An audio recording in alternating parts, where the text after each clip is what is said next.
This is Kenny Clark, and this is Lombardi's Bar. This is one of my favorite podcasts to do. I'm just, blessed and thankful to be a part of this podcast. It's a great podcast, a great interview. Maybe I know that you guys obviously being the best Packers podcast that's out there. I had Malort this weekend, so I'm not tasting anything. Oh, good. He did. God. He did. That was fantastic. Because it said, "Did you ever try Malort?" And I said, "No." And then it said, "Do you want to take a shot of Malort?" I said, "No," but I did. Wait, who said It's called Peer pressure. Yeah. Yeah. I tried to get in a high honors English class once, and they called my parents and were like, "Hey, just tell him he can't do it." It shows. It really shows. I hate you guys so much. I'm going to throw these two guys into the screen so that if I die, they can carry on the legacy of crap that is this show.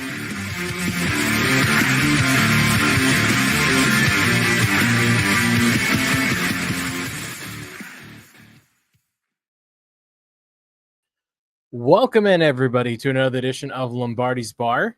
Thank you for joining us. I'm your bartender, Dan Kotnick. Katie, already in the chat. What's up? What's up? Good to see you. We are live on the YouTube channel. If you have not done so already, make sure that you're subscribed so you get notified every time that we go live. What's up, Jay? You beautiful, beautiful degenerate. I'm going to go ahead and get Todd and Jimmy into the chat here because, guys, as we were listening Perfect to timing, the intro Dan. there, I remembered. I was like, "Oh, Back up, you froze. God damn it!" Honestly, I don't think it's me. I think it's when we pulled Jimmy into the chat, and I think it's adding Jimmy's stream into the chat is what freezes my stream. Yeah. That's what I think is the problem. Yeah. Anyway, I'll take the stray. Yeah, that's fine. Anyway, there's more. I'm about to throw out some more strays here. So I'm listening to the intro there, and I'm like, man, we still have Kenny Clark like on the thing. We gotta make sure we update that because we got a cowboy now on our intro, and then it goes right into Wes, and then it triggered for me a memory from my week 1 trip up to Green Bay. I'm sitting outside Lambeau Field on Friday night. It's like 5:30 p.m. We had just finished up the stadium tour. Sitting there waiting for some family to get out of the pro shop, right? And lo and behold, I see Wes Hodkiewicz, friend of the show, walking out of the stadium over to his car. And I look over, I'm like, Wes! And I point to him and I start walking over because I've never met Wes personally. And I want to go say, hey, introduce myself and just be like, yo, hey, Wes, like, good to see you, buddy. Like, how's it going? Wes, he's looking down at his phone. He looks up at me and goes, hey, bud, have a great night. Looks back down at his phone and keeps fucking walking. And I immediately like turn back and look. And my dad's like, who's that guy? I'm like, oh, that's not my guy. I'm like, Wes Hodkiewicz big times me in the Lambeau Field parking lot. And I'm like, I guess maybe this isn't your favorite fucking podcast to come on, Wes. Like, I guess I see where we all stand. And then I'm standing there on the corner. And sorry, don't bring me into we all stand. I've met Wes. Wes is pulling out and he's like trying to wait for traffic and we make eye contact. And I see the recognition come over his face, and he kind of looks away, and I'm like, I think he realized it, and he just kind of kept driving, and I'm like, Wes Hodkiewicz big time me right there in front of the atrium. It hurt. I get it. Hurt. Here's the thing. He's the friend of the show. And Jimmy Not and of I, us. but not you. Not me. No, Yeah. No, I am show Jimmy and Todd 50 feet of crap. Me. I understand it. If he recognized you right away, he 100%. Wes is too nice not to. Yeah. I know. For him to say, hey, buddy, have a good night, in his mind, a stranger. No, to me, I just would have. Okay. I was completely a drunk asshole in the parking lot that recognized him from, 3 Things or whatever, and he gave me, and shout out to Wes though. He had that nailed. He had the reaction. Thanks, buddy. See you later. And kept walking. He's done it a million times before. Oh, 100%. It just hurt a little bit. Yeah, Anyway. I can't talk. I'd be crying if that happened to me. So I fully understand. It hurt more that it happened in front of family, people that I knew, and they were all like, "Who's that, Dan?" I'm like, "No, nobody."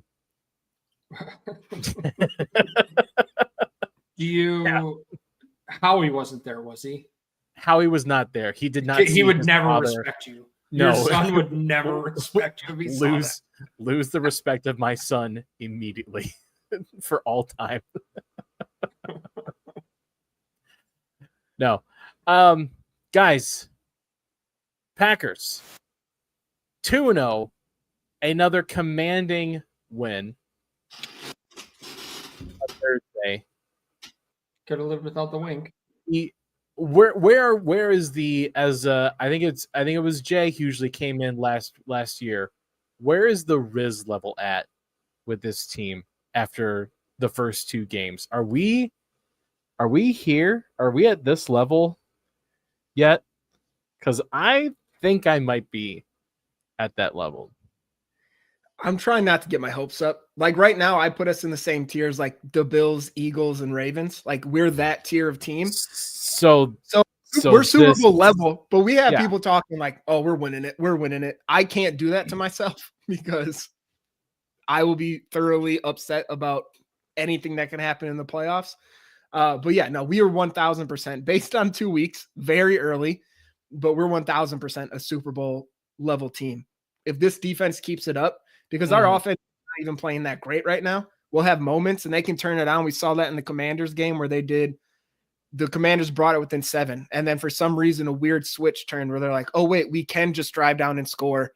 And then LaFleur pulls out Wildcat with Savion Williams, a fake reverse, just doing the sexiest stuff in the world.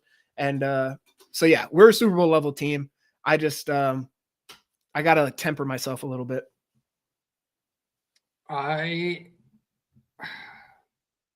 I'm trying to temper, but I also like, it seems really fun to just get your hopes up and go out there and like, We've done this, Todd. We've done this. But we haven't, because we had so many years with Rodgers where we were close and we just got used to accepting that we were going to lose in the playoffs. And we never had a defense like this. Yeah, I'm going to go ahead and say it. We're winning the fucking Super Bowl, guys. We're doing it. It's going to happen. This defense looks phenomenal. Not to take a shot at Keyshawn Nixon here. 5 PBUs, that wasn't on him. Like, yeah, he was sticky in coverage and had good position, but it's because he doesn't have to worry about getting beat deep because a quarterback's not going to have enough time to throw a deep ball. They don't have that kind of time with the pass rush that's there. So he can sit our corners, who that was the main concern of the defense once Parsons was acquired, is the corner is the weak spot. They can play up and not worry about getting beat deep. If that's the case, all season, Super Bowl, easily. Dude, that knockout on him, or knockout on Noah Brown when he had it in his hands and punched it out. I know not all of them were because of him, but that was a beautiful play by him. Granted, got beat, but he recovered. He recovered pretty well. That punch out was awesome. I was I was still in my town hall meeting that I did from my house with the game on, and I had to turn myself off camera because I can't, as you know, can't keep a straight face. So I had to turn the camera off real quick. Yeah, and not only that, the offense, we saw it a couple of years ago when Love, it took him a few weeks to get familiar with everybody and get things going. And I think that's where we're at. You know, Matthew Golden, he's getting open. He's there. They're just a click off. I think with Reed now being out for a while, Watson still a month, I would say at least a month out. Like Wicks, Golden, and Dubs, this is their time. And I think you get, now you look into November and you get Watson and Reed back. Like, I don't care who's available at the trade deadline. That's the best mid-season acquisition that anybody's going to get in that position. Yeah. 100%. True North, I didn't crap on the whiteout jerseys. I love the whiteout jerseys. I crapped on the throwback helmets. And the helmet, yeah, specifically. The helmets. The jerseys slap. The helmets are Bush League. No, my one thing that I still want to see from this team, because I'm right there with Todd. I think this team goes to the Super Bowl. But the one thing I want to see is what happens when this team is forced to face an offense that can actually really run the ball. Like Detroit has Jahmyr Gibbs, David Montgomery, but that offensive line was cheeks. They were not good. It was the first week of the season on the road. They were not the same offensive line as they were last year. If they can come out and do the same thing where they can go against a Philadelphia, a Baltimore, and go up and play shell zone coverage, have their cheetah package, whatever, go up and just stop the run, contain the run, and play that same type of defense against a team that can run the ball, then nobody can touch this team. But what happens? I just want to see what happens to this defense when they're forced out of their comfort of playing that safe zone, let the pass rush go out and eat a little bit. What happens when you force Nixon, Hobbs, guys like that to play a little bit more man coverage versus the zone? What happens there? I get that though, but like the Lions the next week had, like the Commanders had, granted it was the Giants, but their strength is defensive line. Like they had 220 rushing yards.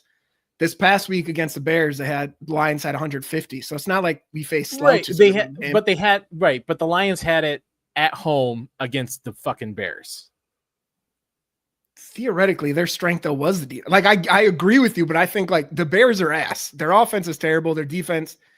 But like they invested a lot in that defensive line too, and Dennis Allen is a good defensive coordinator, to his somewhat credit. But it's not like it was we faced bad rushing offenses. No, I agree. I guess I am still just. Here's the thing, Dan. You're worried. Your concern is what happens when we played the two best running backs in the league. Yes. Yes. Which is, it's fair because that's something that the Packers give to other teams of what happens when we have to play Josh Jacobs, right? That's what teams have to deal with as well. And I think those games, they come down. I mean, if the Packers go in and say, we'll give them Saquon and we're just not going to let the receivers beat us, then you say, okay, we're going to play in the trenches and get that slow, methodical game and see what happens. Or do you say we're going to take away Saquon and just hope we don't give up the big play and go to that bend, don't break style defense, in which case I think we look at more of a shootout. And I think this team can play that type of a game. We don't have Baltimore this year, do we? On the regular season schedule? We do. So we'll know both of those. I mean, how we handle it before we get to the Baltimore game will be interesting because that's like at the very end of the season. Both teams could literally be resting starters at that point. Week 17, right? Yeah. Yeah. Philly will be the big one. That'll be Monday night. That's like midway through the season, I think that's week at 10. home. Yeah. Yeah. Are you worried? I guess for me, I'm actually the opposite of you, like opposed to like teams and their number one running backs.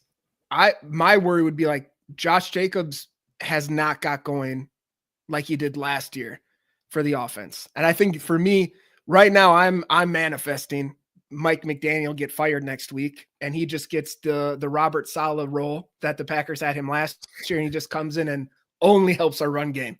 Like, that is the only thing that man touches, is just scheming up ridiculous runs.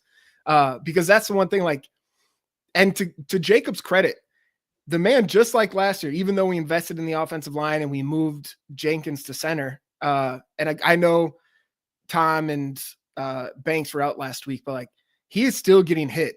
Like, his 2-yard gains should, with most running backs, be at the line of scrimmage or a 1-yard loss to where he's getting hit.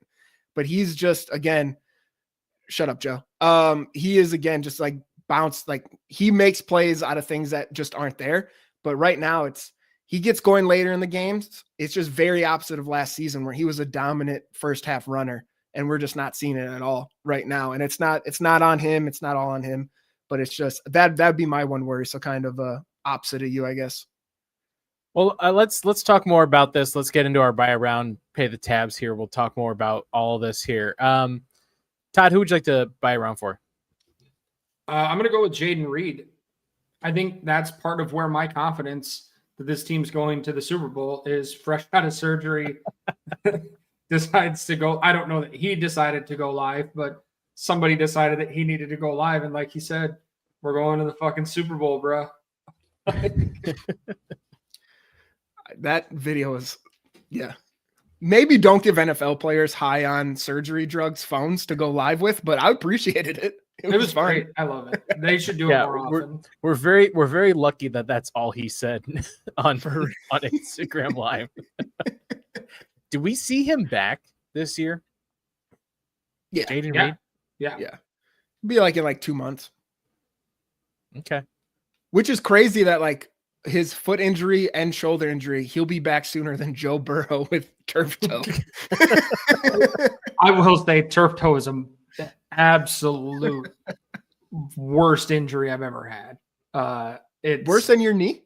Probably because I played through it because I'm a man and super tough like that. But no, it's awful. Especially like I would always get it my dominant foot in the big toe. And anytime you try to push off, change direction, anything, like it just hurts. So I couldn't imagine being out weeks in the NFL for it. Like that's get out of here. But no, it's awful. I'll believe you. See, I'm even more of a man, and I just don't get turf toe. So that's the manliest thing you could do. Yeah. Fucking weak, Todd. Scared of getting hurt. Jimmy, who would you like to buy around for? Dummy. Yeah, I prefer my injuries to be to my brain. That heals up. Captain CTE. Yeah, dude, I'm screwed. 10 years from now, you'll just see me tweaking on the roads. I'm buying around for Javon Bullard. I made him pay the tab last week. That man was flying around this game. Screen passes, he was in there. Like if he hit you, you were going down. So am I going to take full credit for his performance? Absolutely. He saw that I made him pay the tab and he said, you know what? I'm going to have a big game. And so it's my duty now to buy him around because he had a hell of a game for someone that I was kind of like, this guy sucks in the slot. Like he did his role well and he made an impact. So kudos to him. Real quick, Jimmy, you had Carl Brooks going into week 1, right? Was your pay the tab? I think I did the whole interior defensive line. Yeah. Can you do a different pay the tab? Maybe somebody that's on the team then this week. Just you did the interior line. They played great. You did Javon Bullard last week. I got you. Great.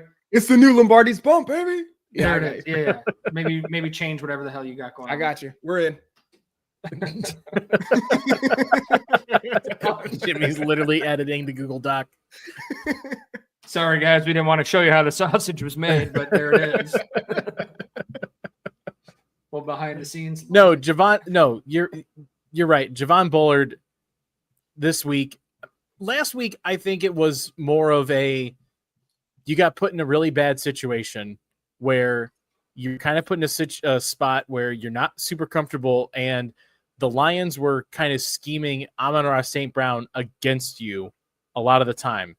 And he was kind of just put in a survive every down situation, and he kind of held his own against the Lions.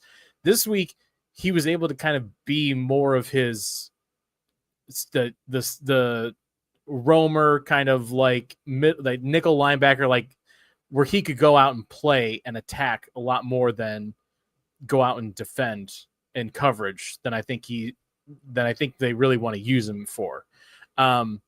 Life's that hit always that he easier had when you're not matched up against one of the best wide receivers. Yeah. In the league. that hit that he had on Jaden Daniels, I literally thought he ended Jaden Daniels' career for a minute. That's when he hit him at the legs. He kind of at his legs and flipped him. Yeah, I was like, oh shit. He was watching Kirby Joseph. He's like, I could do that too. I can do that too. The PTSD that all Commanders fans have to have watching him just after RG3, like anytime he takes off running, I feel like I thought you were going to say Joe Theismann, and I'm like, Todd, I don't think any fucking like well, yeah, and Alex Smith. Boomer. And Alex Smith. Yeah. Oh yeah. Oh god. Yeah, leg looks like a chew toy. They're good at it. So yeah, no, I was with you. I was like, oh man, get up, buddy. Get up, dude. Sorry, Dan. I really appreciated that. Leg looks like a chew toy. That was a good one.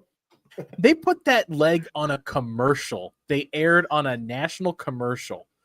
You gotta like make it like a warning before you air that. Anyway, my buy around is for Matt LaFleur, kind of piggybacking off of like what Jimmy was talking about with like the Savion Williams stuff and everything.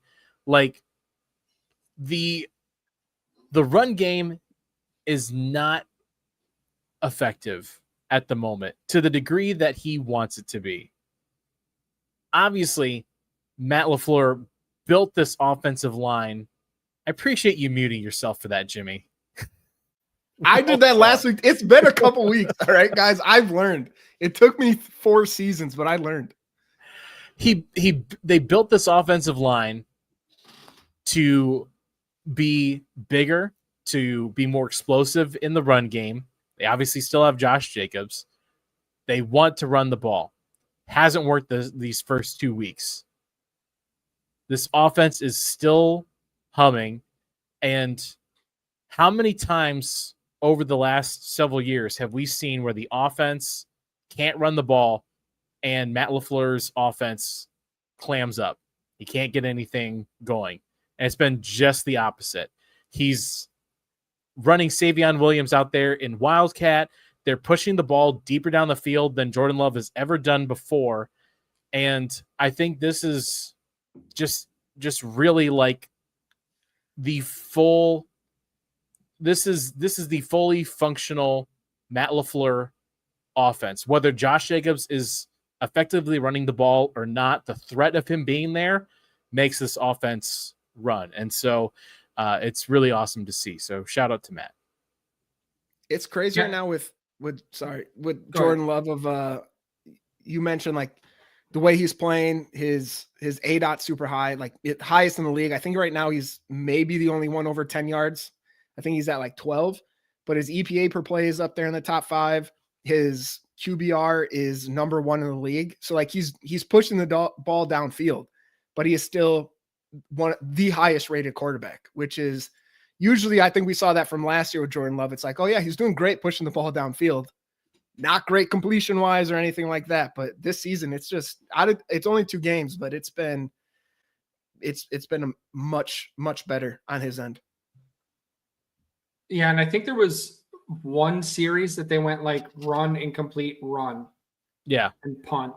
And you were just like, we've seen in past seasons with LaFleur where that just continues and carries over until hopefully you run out the clock. And I think he came out on the next series. They threw a deep one. I even tweeted that the only reason they did that, though, was so that people can't be like, oh, Matt just mailed it in again. Like, still taking shots. They were still, like you said, with Savion Williams end around, or Wildcat, he pulled out some tricks there and went and got points.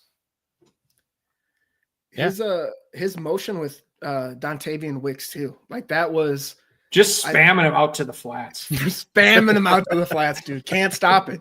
But yeah, like that, the motion with him, I'm pretty sure was like 3 of his 4 receptions of just like different things. Cause you would think Jaden Reed was a big motion guy last year, obviously got hurt early. But then I kind of assumed like Savion Williams would take that kind of motion guy as in like more of a distraction role, but putting Dontavian Wicks in there and having him be one of your first reads is just something I didn't expect. I'm also an idiot, so that makes sense, but it's just doing different things. And the funnest part for me is like, it's only week 2. So, he has some stuff stored up in his brain where even he's like, oh, I can't wait to unleash this shit on you guys because it's going to work. And so when we get to the Eagles game or the Ravens game, like we're going to see some creative stuff from him, which I'm excited to see. That Savion Williams package will come back at a clutch moment, and it'll get pitched to Jordan Love, and Matthew Golden will be streaking 50 yards down the field wide open. You want to put a bar bet on that right now? It'll be beautiful. If it doesn't happen, I get one. I'll put 10 Bakhtiaris on it that play happens at some point. Matt, mark it down. At some point, they run the same Savion Williams play. It's pitched back to Jordan Love, and they target Matthew Golden down the field. Mark it down. Right, cool. Thank you, Matt. Let's jump into pay the tab. I'll kick it off with mine because it kind of piggybacks off of mine. I'm gonna have Jordan Love pay the tab here a little bit, because I a little bit. Sure. You just were saying how great he was doing now. Sure. Yes. We are. I am nitpicking. I am nitpicking this offense. I understand, but one thing that I love doing after every Packer game is I love watching the QB school breakdown from JT. Shout it from the rooftops, Dusty. Thank you, Dusty. Thank you. Appreciate the love. I love watching the JT O'Sullivan breakdown on the QB school, and he almost always does Jordan Love. And when you watch some of those, there are several passes that get completed every single time where it's like, this is a good throw. He's reading it. The anticipation's there. It's just behind. The receiver is making a good play, coming back and getting it. If that's a better defensive coverage, it might go the other way. Or if we also want to go the other way, just getting more in line with the guys like Matthew Golden on the deep balls. That's all I want. I want him to take that next step and just get those ones that are just off the mark a little bit and get us like to fully functioning Jordan Love. And then hot damn, this offense is going to be just humming. Dude, you have to wait till Toyotathon. Like, we know when this comes. I know. Part of me saying you're spoiled is we all were, because we just had Aaron Rodgers for a decade and a half, who is potentially the most accurate thrower of the football. And you see the difference of when you hit a guy out in front as opposed to behind, and they can catch it and keep running. Or Aaron would throw it behind them to slow them down so they could turn and avoid whatever was coming in front of them. And it would be real hard to find somebody as accurate as Rodgers was with that. And I don't know that Rodgers was there right away. And so I think with Matthew Golden, it's going to take time. They're going to figure that out and hook it up. But I get what you're saying, because there was the one to him in the end zone that was underthrown. Then there was the one overthrown. The one to Musgrave was short. There's just a few of those throws where you're like, man, if you lead your guy, if they can hit that in stride, that's a hell of a lot more yards. That's a hell of a lot more points. the stats that Jimmy threw up there. It's hard to argue. Like, he's still getting the job done. Yeah, he's getting the. I am fully agreeing with those. He is with those facts. I know how much you hate facts. stats and facts. So it's love good that you're stats. agreeing with them. Stats and facts are my buddy. They're my friend. Yeah, just like all I'm science. saying is, and I'm here's the thing. I'm not saying I need the Aaron Rodgers accuracy of, like, you know, the Hail Mary to Cobb that he puts like on a dime in the back of the end zone where only he can get it.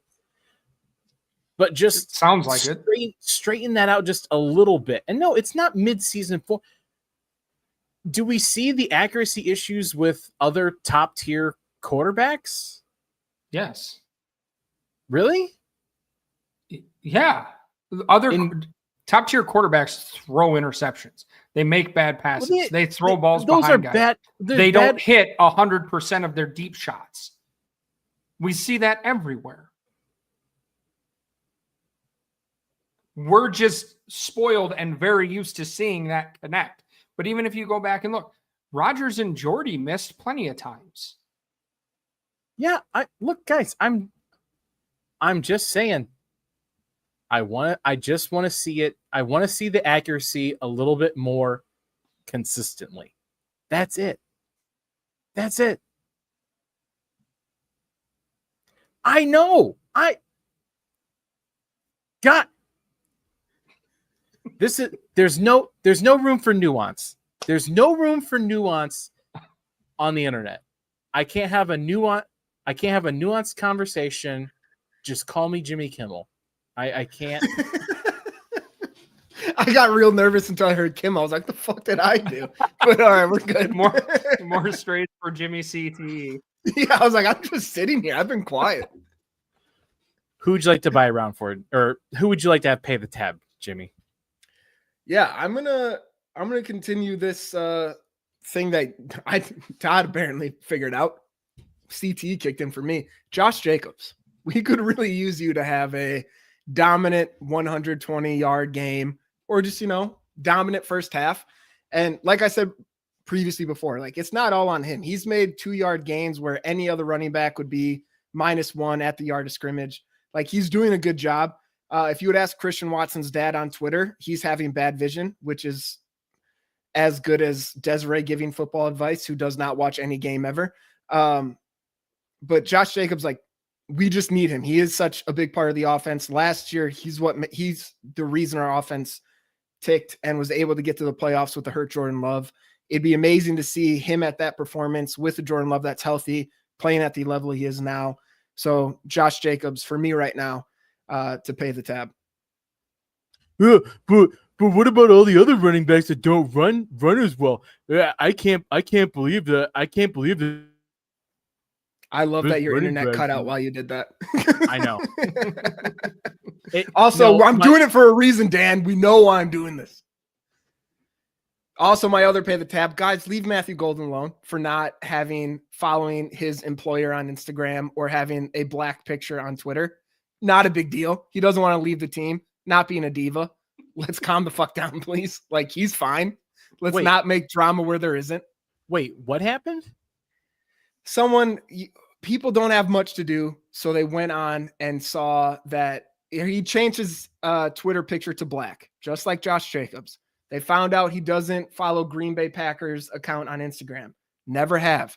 And so now that someone tried to spin it that he's upset with his targets and is upset with the team, and which is all nonsense. Sorry, I missed who are we talking about? Matthew Golden. Oh, Jesus Christ. Okay. Yeah, 2 games into his NFL career is already a diva, apparently. Like, calm down, people. You are absolutely insane.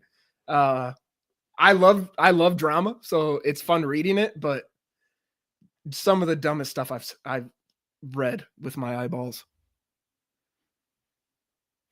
But okay. Yeah, that's why I'm not on Twitter anymore. Todd, who would you like to have paid the tab? I'm going to go Roger Goodell. First time this season, probably won't be the last, but he sat down in the offseason with the NFL script writers and said, okay, just before week 1, Micah Parsons is going to go to Green Bay, and everyone's going to get amped up, and they're going to have 2 games in the first 5 days of the season, and it's going to be amazing. And then they have a mini bye, and they're going to have nothing to do. Packers fans are going to be left like we were sky high Friday. But by the time Sunday rolled around, like I didn't watch any football on Sunday. It's just like, we're great. I don't really get like last night I was sitting here and I was like, how much longer do I have to wait for football? And it's still multiple days. It's like we're halfway through the week. And then we get 2 games, and then we have an actual bye. Like if there's any juice left in week 6, I'm curious to know how the hell Rodgers going to write that script, because these lulls are just killing me.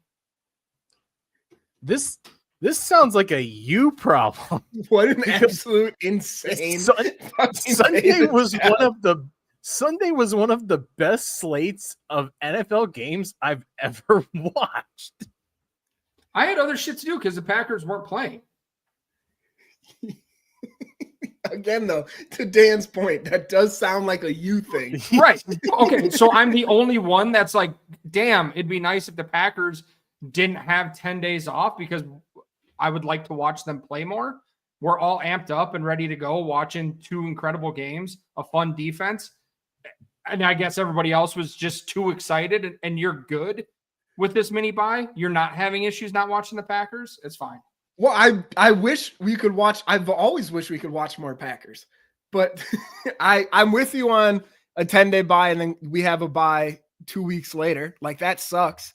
But then the opposite of that is then we just have 12 straight weeks or whatever it is of straight Packers every Sunday. Still have mini buys in there because we have Thursday. I'm happy that Aaron Banks and Zach Tom got a mini bye.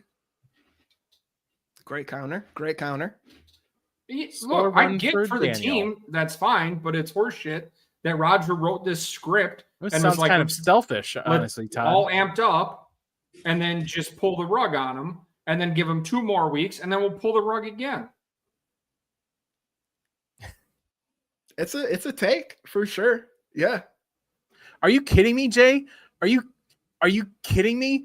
Jacksonville, Cincy with Jake fucking Browning at quarterback halfway through. Hook that to my fucking veins, baby. Like those select Sundays where I get to sit and watch Red Zone and not have to stress about like a Sunday night Packer game or worry about a Monday night game the next day. Like, some of those Sundays are the best Sundays of my week. That's I fair. love those. Even the Dolphins Patriots game, like that was a super fun game. It was dysfunctional as hell. Not a great product if you think of like actual football, but it was super entertaining. There were a lot of good games. You know, right, when it gets late in red zone and they have to do the four screen or whatever they call it, the quad box, baby, the quad box. Like, you know it's a good Sunday. I laid on the couch. Elsie took a nap on my chest. I was drifting. God damn it. You're back. I'm back. I'm drifting in and out of consciousness with my child sleeping on my chest, and I literally hear Scott Hansen like, it's the 4:00 hour where wins become losses and losses become wins. It's the witching hour. And I'm just laying there smiling with my eyes closed. I'm like, yes, Scott Hansen, it's the witching hour. I'm like, it was the best. It was awesome. So Dan he also did not watch football on Sunday. He listened to it when he didn't watch it. Vaguely tuned in and out of football. Yeah, no. See, you guys are getting caught up on the fact that I don't watch football outside of the Packers most weeks. What I'm saying is that it's horseshit the way that things played out, that we got this huge buildup and then a big, long layoff to let down, and then another 2 weeks and then another layoff. But, yeah, sorry. No, Dan, it's good that you got caught up on the wrong thing there. Glad you watched a lot of stress-free football this weekend. I had other shit going It was. I'm a sicko. I'm an absolute sicko, and I want it all. Yeah. Who doesn't have strange feelings for Scott Hansen? That's not abnormal. All right, Jimmy. What are we naming our? What's on tap? Is that our next? Is that our new segment? Is that where we officially? Our new segment, What's on Tap, previewing the next game upcoming here, week 3. Let's get Todd what he wants, talking about a Packer game. Packer. That was a weird dig because I think that's why we're all here. That's literally all of us. No, Dan just wants to talk about taking naps. I want to talk about Panthers Cardinals. Yeah, I love the effort, but that one was a miss. All right, first road test against the Browns. I'll be honest with you. I smell trap game. Oh, don't do this. I smell trap game. For why? The cheese is there. Don't take the cheese. I am worried about Myles Garrett. That's my biggest thing. He can ruin this offense, and that is what scares me the most. Being worried about Myles Garrett and their defense, like their defense has been playing at a top 10 level. They also got spanked by the Ravens last week, 45-17. A trap, I get it. I get the fear of a trap game, but this offense is abysmal, and they have Joe Flacco at quarterback. Their offensive line's not great. Their receivers below average starters. Their running back maybe is coming back from assault allegations. Like, it's just, this team is hot garbage. And so even if the offense struggles a little bit in the sense of trying to find their rhythm going against a top 10 defense, that's fine because we have a top 2 we have the best defense in the NFL going against a Browns offense that has a geriatric quarterback and no weapons for him to throw to. So I get it, but if we lose this game, that's absolutely wild. Todd, any questions?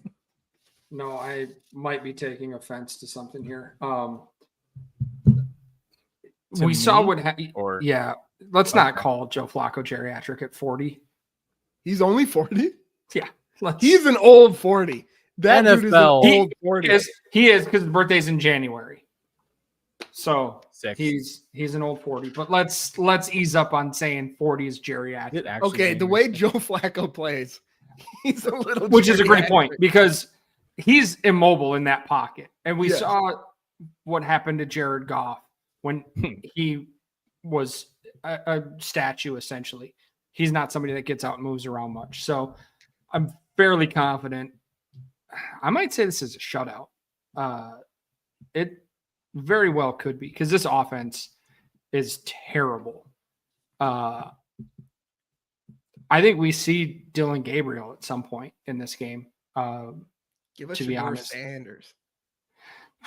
I think he's QB4 at this point. Didn't they bring in somebody else? Who knows, dude? They had Kenny Pickett for a while, but I think no, they traded him. I thought they brought in somebody they got else. rid of him. I thought they brought in somebody else last week. But either way, They should get Gardner Minshew, future Hall of Famer. He's busy.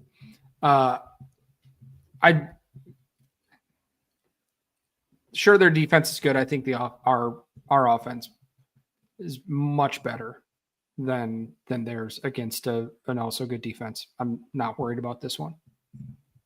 Yeah, I feel like it's just also the old thing of the team looks now different than it was the last 2 years. It looks different the last 10 years. Just what's going on with this team.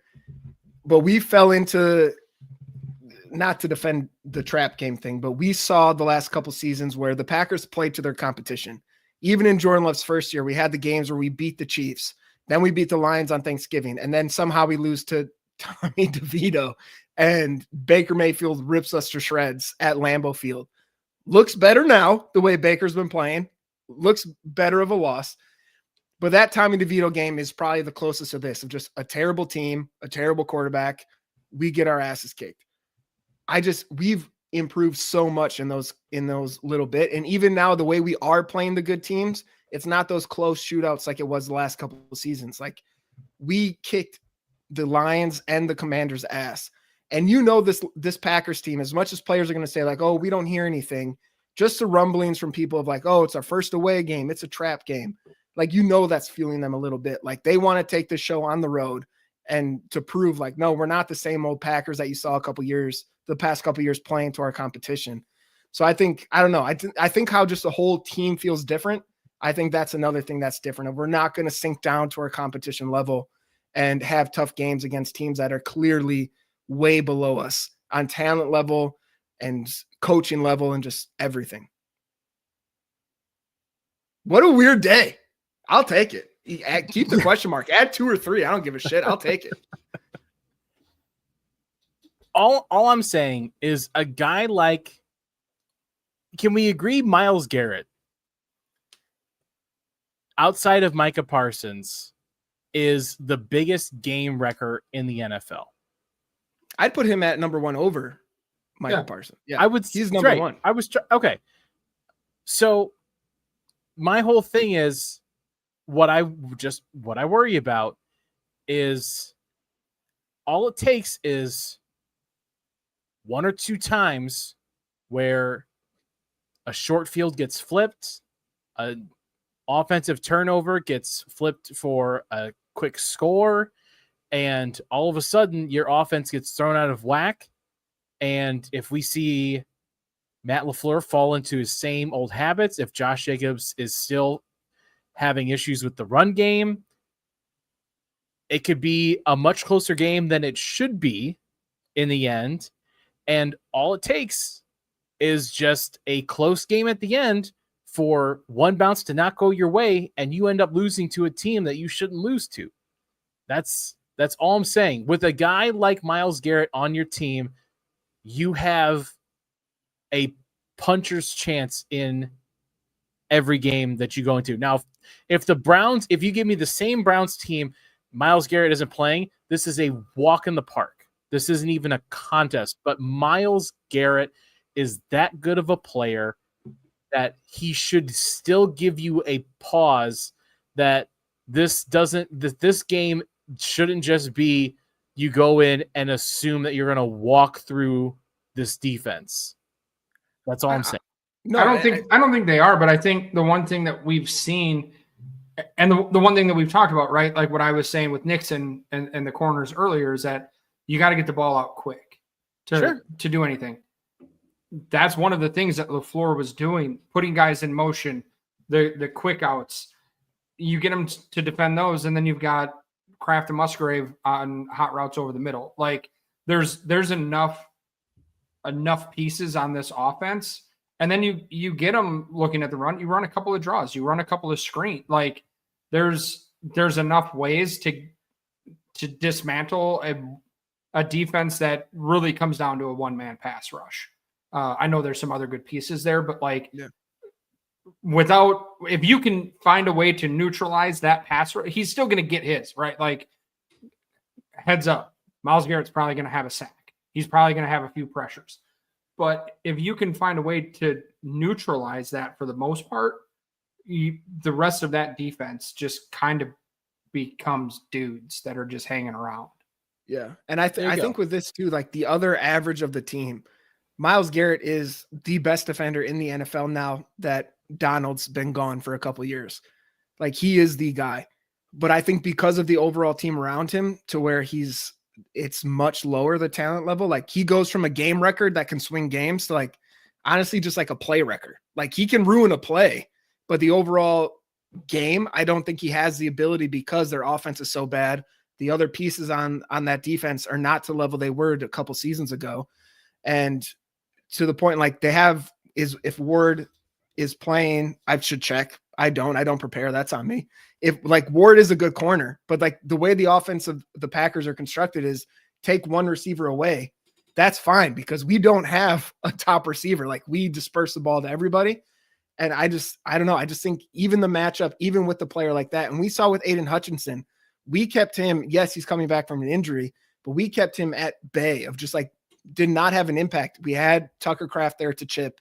We had Chris Brooks, who is an incredible pass blocker in the backfield. And is he going to stop Myles Garrett? No, but you slow him down that half a second, and that gives Jordan Love time to throw. I just think the talent around Myles Garrett just is not the level that to utilize a player like him. So I get the fear of trap game because of the last couple of years for the Packers, but I just think it's different right now.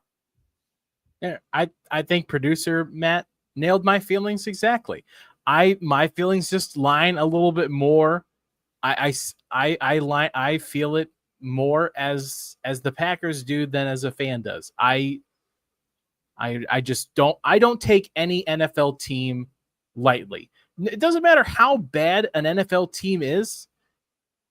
They are still one of the 32 NFL teams. You can still go any given Sunday and lose to any team if you go and take them lightly. So I don't go take the Browns lightly. Dan, what are you on? What do you mean? Are you not taking your antidepressants, or what's the deal? What? This team can't stop the run, so they can't go to the Super Bowl because of Derrick Henry and no, sorry. He did say before that, he did say the team's going to the Super Bowl. Before you shit on Dan, he did say they're going that to was the first. Now continue. It was the first fucking thing I said. That's where it started. The first fucking thing I said. And then we went to Jordan Love needs to be better.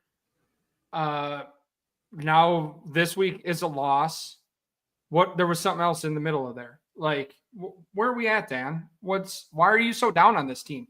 I don't know if is it the lull? It's the lull between games. It's been too long since you've seen how fucking good this team is. You've forgotten. And here we are. Which one of these three on this chat has seen Micah Parsons in a Packer jersey in person? Me. I've seen the fucking light.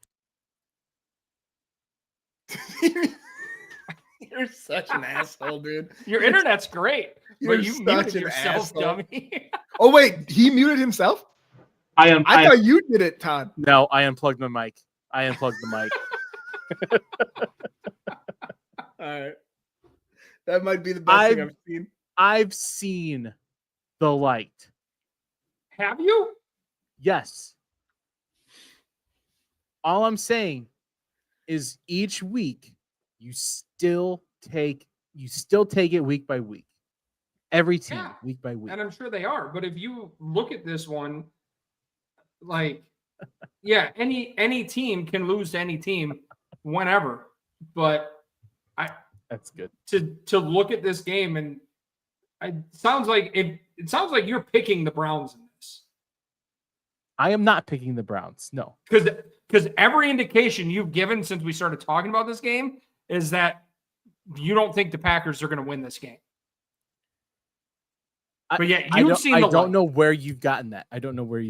Let's jump into the bar bets to wrap this up here. In his defense, the last two segments that you led were pretty pessimistic. So, like, you started off, he even said you start off on the high, we're going to the Super Bowl. No, there's a difference between pessimism and nuance. That's you guys, just because I'm not happy-go-lucky, sunshine out my butthole every single time I talk about the team doesn't mean that I'm pessimistic.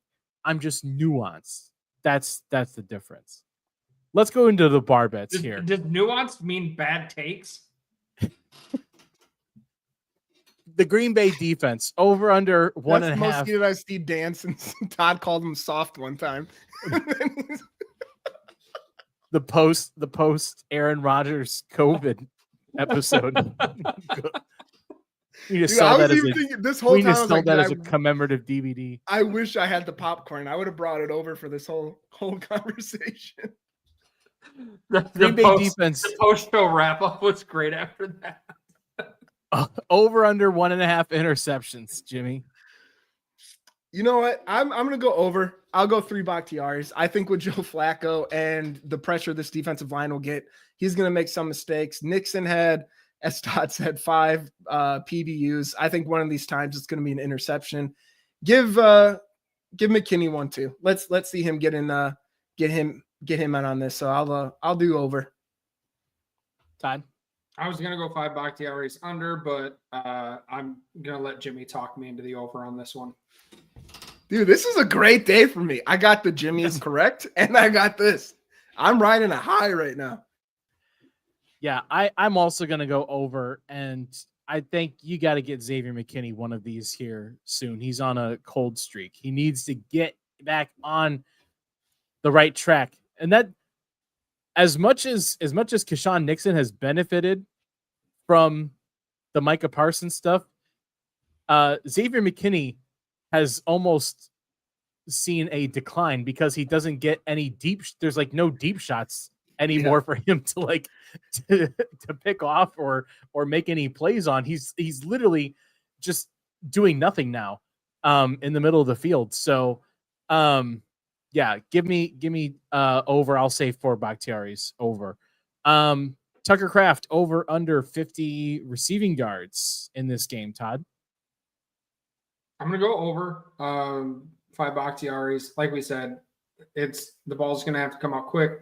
There's gonna be opportunities for him to get the ball and get some yak afterwards. So I think he'll definitely he's been a beast to start the season here. I think he keeps it up. Jimmy? Yeah, I'm gonna follow him. 5 Bakhtiari's, yes. But my follow-up question, Todd, since I do have his jersey and he has been such a beast, can I buy a new one? After the second week of February. All right. If he goes, that maybe changed. What do you do? 126 and a touchdown last week? Yeah. If he does 75 and 2 touchdowns. Oh, this is such a mistake. Okay, deal. Go 73 and 2 touchdowns. I will lay on the train tracks. I will lay on. That's number 1 on my notes. If you go do that anyways, just practice. Yeah, I got you. Let me check the schedule real quick.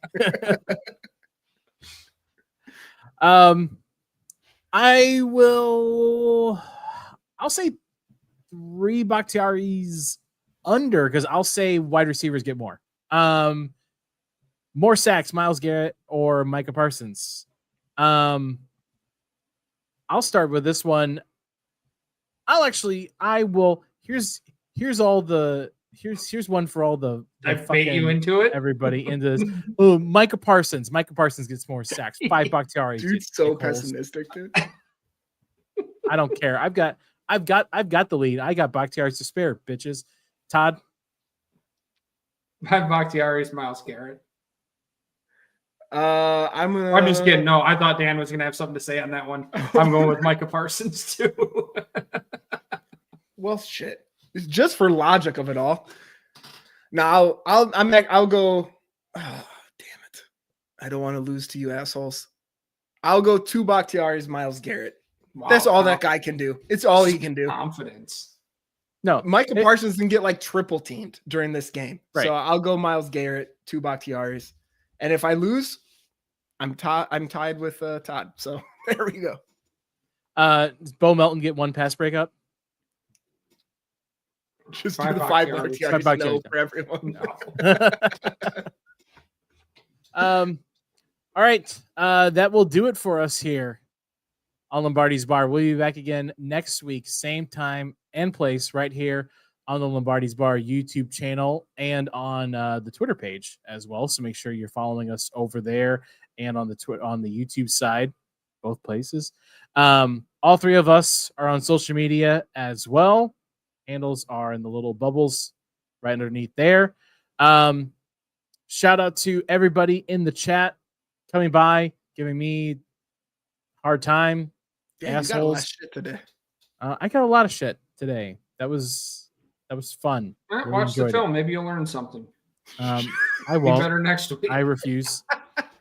Fucking asshole. For producer Matt behind the scenes, for Jimmy, for Todd, I'm your bartender Dan saying cheers. And as always, go Pack Go.